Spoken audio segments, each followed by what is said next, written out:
Hello friends, कैसे हो आप लोग। उम्मीद करते हैं आप लोग मस्त होंगे, स्वस्थ होंगे, जबरदस्त होंगे। तो फ्रेंड्स, आज हम पढ़ने वाले हैं संस्कृत। एक ऐसा सब्जेक्ट है जो कहीं ना कहीं हम लोग को परेशानी में डाल देता है।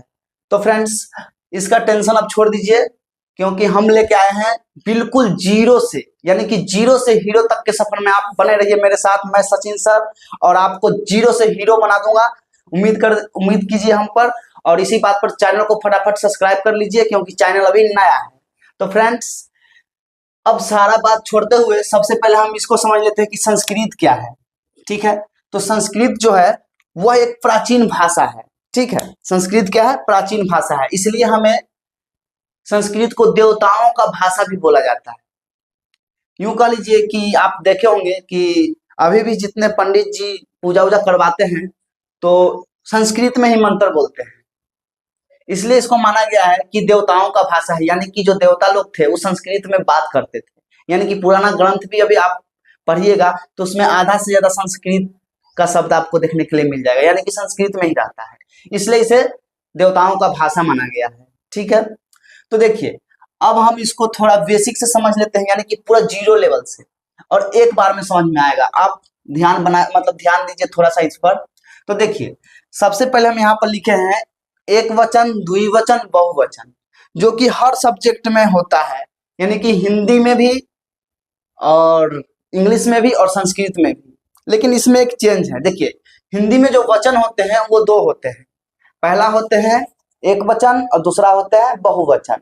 और संस्कृत में तीन वचन होते हैं, और इंग्लिश में भी दो ही वचन होते हैं, यानी कि सिंगुलर और प्लूरल। लेकिन संस्कृत में तीन वचन होते हैं। पहला है एक वचन, द्विवचन, बहुवचन। यानी कि एक वचन कहने का मतलब हो गया कि जिससे किसी एक व्यक्ति या वस्तु के बारे में पता चलता हो, एक वचन कहलाता है। और द्विवचन यानी कि जिससे दो व्यक्ति या वस्तु के बारे में बोला जाए, द्विवचन हो गया। और बहुवचन दो से ज्यादा व्यक्ति या वस्तु के बारे में बोला जाए, बहुवचन हो गया। ठीक है, उसके बाद हम लोग समझ लेते हैं कि प्रथम पुरुष, माध्यम पुरुष और उत्तम पुरुष ये क्या होता है। तो देखिए, हर चीज का कोई हर चीज का एक कंडीशन होता है। देखिए, जैसे प्रथम पुरुष यानी कि मैं, और माध्यम पुरुष यानी कि तुम, और उत्तम पुरुष यानी कि कोई और हो गया। ठीक है, तो उसी प्रकार से रहता है। इसमें थोड़ा उल्टा रहता है। प्रथम पुरुष यानी कि इंग्लिश में रहता है मैं, आई, वी, इस तरीका से, लेकिन संस्कृत में थोड़ा चेंज रहता है। इसमें होता है प्रथम पुरुष। ठीक है, प्रथम पुरुष एक वचन, यानी कि प्रथम पुरुष एक वचन, यानी कि प्रथम पुरुष एक वचन में सह का मतलब होता है वह। ठीक है, और प्रथम पुरुष द्विवचन में होता है तौ का मतलब होता है वे दोनों। ठीक है, यानी कि दो व्यक्ति के बारे में। और प्रथम पुरुष बहुवचन में होता है ते का मतलब होता है वे सब या वे लोग।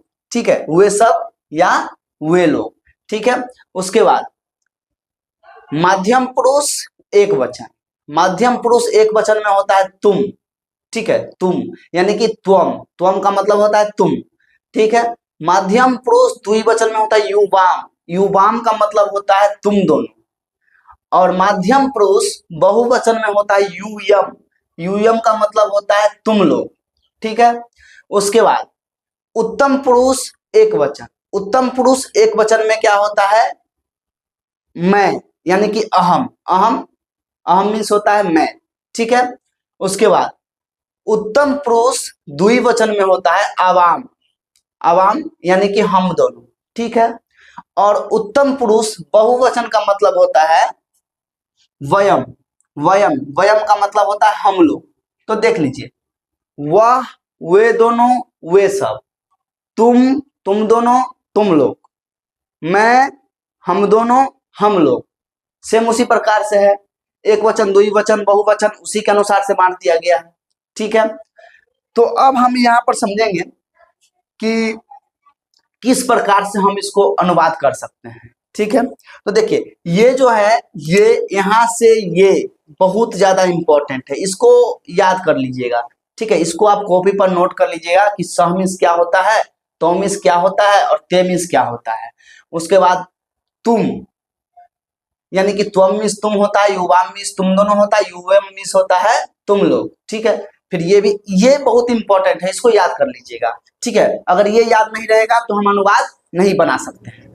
अब देखिए अनुवाद कैसे बनाएंगे, तो देखिए उसी के अनुसार हम एक सूत्र लिखे हैं यहाँ पर, जो लट लकार, जिसका नाम है लट लकार। लट लकार वर्तमान काल, यानी कि इसमें वर्तमान काल के लिए होता है, ये सूत्र लागू होगा, ठीक है। जैसे उदाहरण हम ले लेते हैं कि वह जाता है, ठीक है। उदाहरण है कि वह जाता है, ठीक है, जाता है, ठीक है। तो इससे ये पता चलता है इस सेंटेंस से कि वर्तमान काल है, कल की जाता है, अभी मतलब जा रहा है, जाता है, ठीक है, तो वर्तमान काल का है, तो ठीक है। तो देखिए कैसे बनेगा वह, तो वह का क्या है स, देख लीजिए स मीन्स क्या होता है वह, तो यहाँ पर हम लगा देंगे स, क्या लगा देंगे स। अब जाता, जाता का देखिए, जाता का होता है गच्छ, ठीक है, जाता का होता है गच्छ, ठीक है। तो जाता है, तो जाता है, तो देख लीजिए यहाँ पर गच्छ हम पहले ये लगा लेंगे, ठीक है।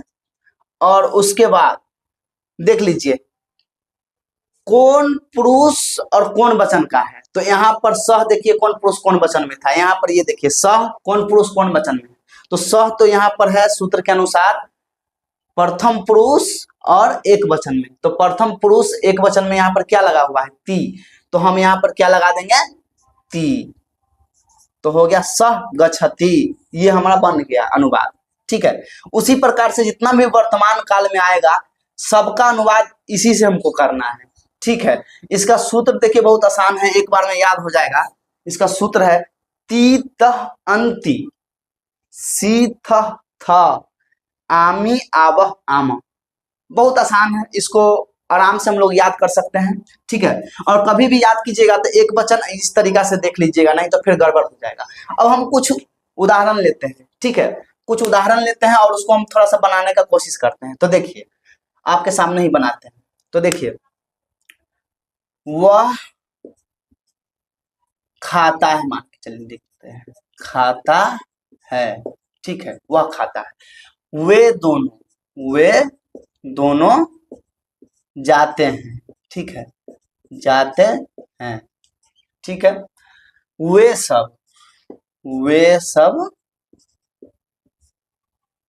सब पढ़ते हैं, चलिए। तो यहाँ पर हम 3 गो अनुवाद लिए थे, वह खाता है, तो देखिए वह खाता है कैसे बनाएंगे, वह का होता है स, तो हम लिख देंगे पहला का स, और खाता का क्या होता है हम बोल दिए थे, खाता का होता है खाद, खाता का होता है खाद, तो हम यहाँ लिखेंगे खाद, और प्रथम पुरुष एक वचन में क्या है ती, तो यहाँ पर हम लगा देंगे खादती, सह खादती, एगो बन गया, ठीक है, पहला हमारा बन गया, ठीक है। अब दूसरा देख लीजिए, ठीक है, अब दूसरा देखिए, दूसरा वे दोनों जाते हैं, तो वे दोनों का क्या होता है तो हम लिख देंगे तो, और जाना का होता है अथी गच्छ, अभी पतले बताए थे, जाना का क्या होता है, जाना का होता है गच्छ, ठीक है, तो हम पहले लिख देंगे गच्छ, ठीक है। और देख लीजिए प्रथम पुरुष द्विवचन में क्या है तो प्रथम पुरुष द्विवचन में यहाँ तो लगाए हैं, तो प्रथम पुरुष द्विवचन में त है, तो हम लिख देंगे गच्छ तो गच्छ त, बन गया।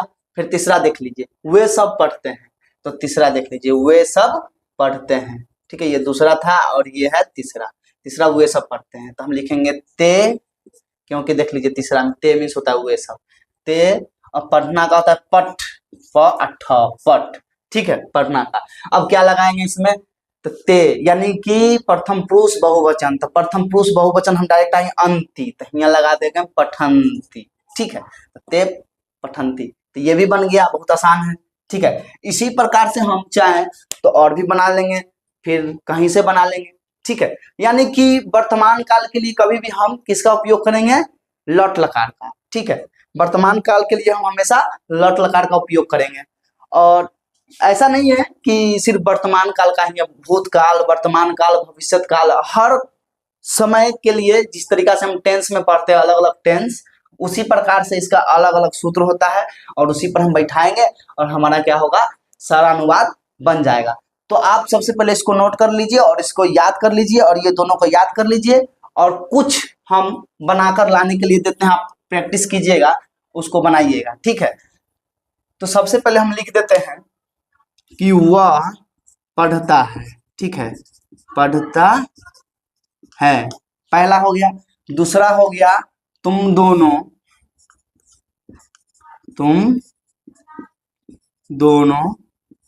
पढ़ते हो, पढ़ते हो। उसके बाद हो गया हम लोग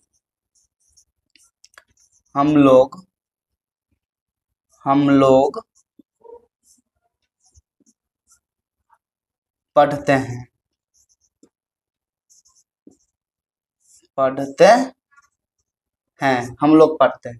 तो हम ये 3 गो दे दिए हैं आप लोग को बनाने के लिए, जिसको हम HW यानी कि होमवर्क मान सकते हैं। और ये इसलिए दिए हैं क्योंकि आप इसको याद करके और देख लीजिए, अभी अगर याद कर लीजिएगा, बना लीजिएगा, जिंदगी में फिर कभी भूलिएगा नहीं। और एकदम इतना आसान है कि बस 1 घंटा अगर सही से, हमको लगता है आप मेरा क्लास देखे होंगे अभी, आपको याद हो गया होगा। थोड़ा सा इसको बस ये देखना है कि कौन पुरुष कौन वचन में है, और उसी के अनुसार हमको सूत्र क्या है अप्लाई कर देना है, ठीक है। तो इसमें कोई बड़ी बात नहीं है, तुरंत हो जाएगा। तो इसको आप याद कर लीजिएगा, और ये सूत्र लट लकार का वर्तमान काल का याद कर लीजिएगा। उसके बाद हम इससे आगे बढ़ेंगे, भूतकाल, भविष्यत काल, और भी तरह तरह का आगे हम आपको बताते रहेंगे। फिलहाल इतना आप लोग याद कर लीजिएगा, इसको अच्छे से नोट कर लीजिए, ठीक है।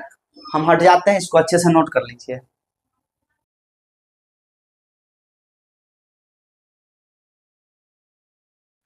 या फिर इसका स्क्रीनशॉट ले लीजिएगा। तो फ्रेंड्स, मिलते हैं नेक्स्ट वीडियो में, और इससे आगे कंटिन्यू करेंगे। और उम्मीद करते हैं कि आप लोग समझ गए होंगे। तो फटाफट चैनल को सब्सक्राइब कर दीजिए और लाइक कर दीजिए, और जितना हो सके उतना शेयर कीजिए, क्योंकि संस्कृत का टेंशन खत्म।